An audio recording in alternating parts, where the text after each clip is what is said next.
భయ్యా సన్నీ యాదవ్ బైకర్ గా మంచి పేరుంది. అన్వేష్ తో గొడవ ఉంది. బెట్టింగ్ యాప్స్ కేసుంది. ఇవి చాలా అన్నట్టు ఇప్పుడు లేటెస్ట్ గా ఉగ్రవాది అనే ముద్ర కూడా పడింది. ఏకంగా పాకిస్తాన్ కే దేశ సైనిక రహస్యాలు అమ్మేశాడా అనే డౌట్ ఉంది. లేదంటే పాకిస్తాన్ కు 4 సార్లు ఎవరైనా వెళ్తారా? వెళ్ళిన వరుసగా 2 నెలలు ఎవరైనా ఉంటారా? ఉన్న పహల్గామ్ దాడి తర్వాత పాకిస్తాన్ బాగుంటుందా? ఆ ట్రిప్ వీడియోలు పాకిస్తాన్ బాగుందంటూ ఆ ట్రిప్ వీడియోలు ఇప్పుడు పోస్ట్ చేస్తారా? వరుస పెట్టి పాక్ వీడియోలు పెట్టడం వెనక అసలు ఉద్దేశం ఏంటి? ఇలా భయ్యా సన్నీ యాదవ్ చుట్టూ అనేక అనుమానాలు ఉన్నాయి. కట్ చేస్తే అతనిప్పుడు కటకటాల్లో ఉన్నాడు. NIA టీం సన్నీని చెన్నై ఎయిర్పోర్ట్ లో అదుపులోకి తీసుకొని విచారిస్తోంది. పాకిస్తాన్ కు ఎందుకు వెళ్ళావు? 4 సార్లు వెళ్లిన పనేంటి? ఏకంగా 2 నెలలు ఉండాల్సిన అవసరం ఏముంది? జ్యోతి మల్హోత్రాలానే దేశ రహస్యాలు అమ్మేశావా? నీ దగ్గర అంత డబ్బు ఎక్కడిది? పహల్గామ్ అటాక్ తర్వాత కూడా పాకిస్తాన్ వీడియోలు ఎందుకు పెట్టావు? పాక్ పెద్దలతో నీకేమైనా సంబంధాలున్నాయా? అక్కడ నిన్ను ఎవరెవరు కలిశారు? నువ్వు ఎవరిని కలిశావు? ఇలా అనేక రకాలుగా సన్నీ యాదవ్ ను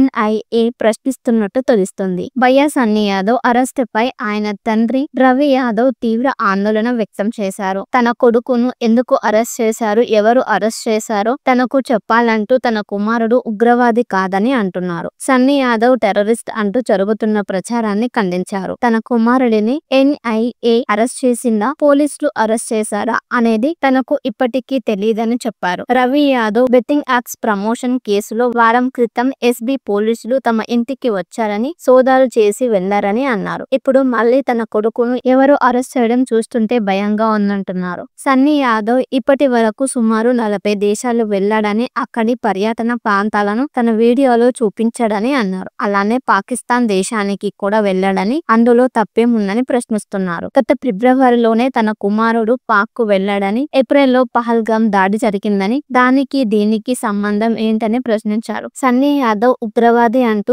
పాక్ గూఢాచారి అంటూ రకరకాల ప్రచారాలు చేయడం సరికాదని మండిపడ్డారు. సన్నీ యాదవ్ అరెస్ట్ పై కోర్టును ఆశ్రయిస్తామని చెప్పారు తండ్రి Ravi Yadav. Betting app case సైతం అనవసరంగా పెట్టారని, కేవలం ఒక వీడియోలైన యాప్ ప్రమోట్ చేశాడంటూ నిజం ఒప్పేసుకున్నారు. తన కొడుకు కోట్లు సంపాదించాడనే ప్రచారం గురించి తనకు తెలీదన్నారు. 3 రోజుల క్రితం చివరిసారిగా తనతో మాట్లాడానని, ఇప్పుడు సన్నీ అరెస్ట్ అయ్యారంటూ మీడియాలో చూస్తున్నానని చెప్పారు. తన కొడుకును క్షేమంగా వదిలేయాలని కోరారు.